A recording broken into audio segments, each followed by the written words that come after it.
own different different macronutrients. So we're only talking about the flesh for these. The grams of fat in different kinds of durians. So, unsurprisingly, different durians have different amounts of fat in them, which is partly what makes their texture different, it makes their flavor different, and because durians are so aromatic, a lot of fats hold different kinds of aromas. So the different kinds of fats are going to bring out different chemicals that we taste. Right? So it's very important that durian is fatty. If it didn't have fat in it, even if it had all these different smells in it, we wouldn't be able to smell them because of the fats. They did this really interesting study called organoleptic something or other. It's from the 80s. You can look it up, Shiva Berry. And he compared 4 different varieties of durian, and he compared the kinds of fat in them and how much fat was in them.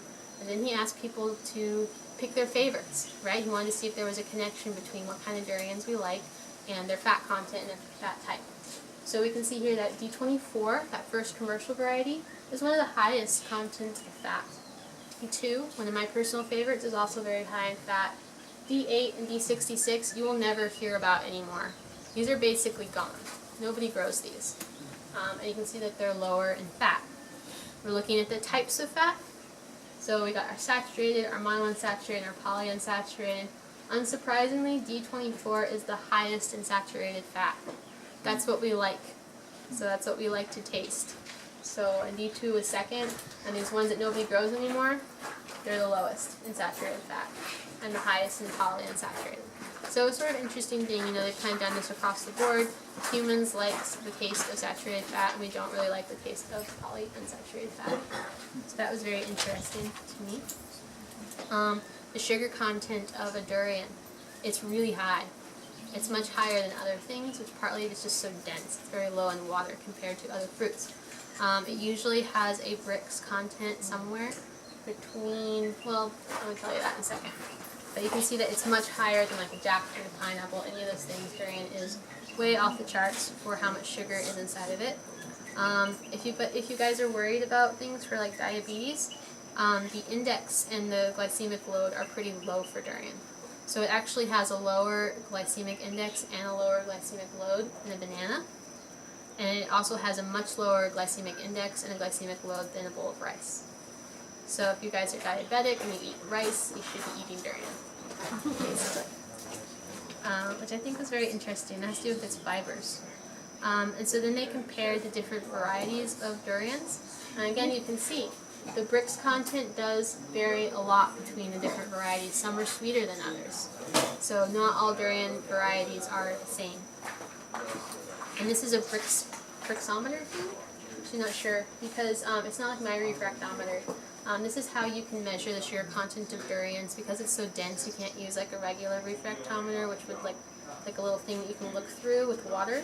Does anybody have one of those? No? Okay, well never mind. But this is how they tell. And my friend has one of these, and he's actually been testing all the durians on his property. And he says that he finds that durians can be anywhere from 20 Brix to 40 Brix, which is a really, really big difference. So it's a huge difference, and we really just can't treat durians as being the same thing, just based on that. And then if we look at the different species, so now I'm talking about other species. We've got 3 species here. Duriozybathinus, this one is our red flesh Duriograviolens, and this one is the Duriocudagensis, which was that yellow pineapple durian that I told you was kind of weird. And you can see that they are very different in what they have inside of them. So the Duriocudagensis is only about 10% fat compared to most durians about 30% fat, right? And meanwhile the red one is higher in fat. So everything's different, that's why it tastes different. That's the sum of this. And this is that Cudagensis. This is the low fat one that's kind of waxy and weird. But that would be why, it has lower fat. Durians are very high in vitamin C, which surprises people pretty often. It actually has more anthocyanins in it than any of the other fruits. So that's what gives durians its color, is the anthocyanins inside of it. So that's why some are orange and some are yellow, things like that. And that has a lot to do with the pH of the durian flesh itself, which is something we're going to talk about in a second. Like, why do the durians have different colors?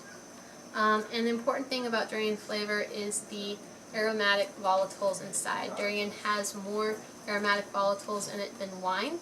Wine is about 200, and durian has more. This is actually durian wine. So they do make a durian wine out of it. Yeah, and it's those aromatic volatiles and the different chemical components that bind with the different fats are what make us taste different things in the durians. So, and we can actually control that based on how you take care of your orchard and what you decide for how you want to cultivate. And so that's why we can tell that a durian in Thailand is different than a chani in Malaysia. And on that cliffhanger, we're going to have a little intermission and eat some durians. So we'll taste some of these differences.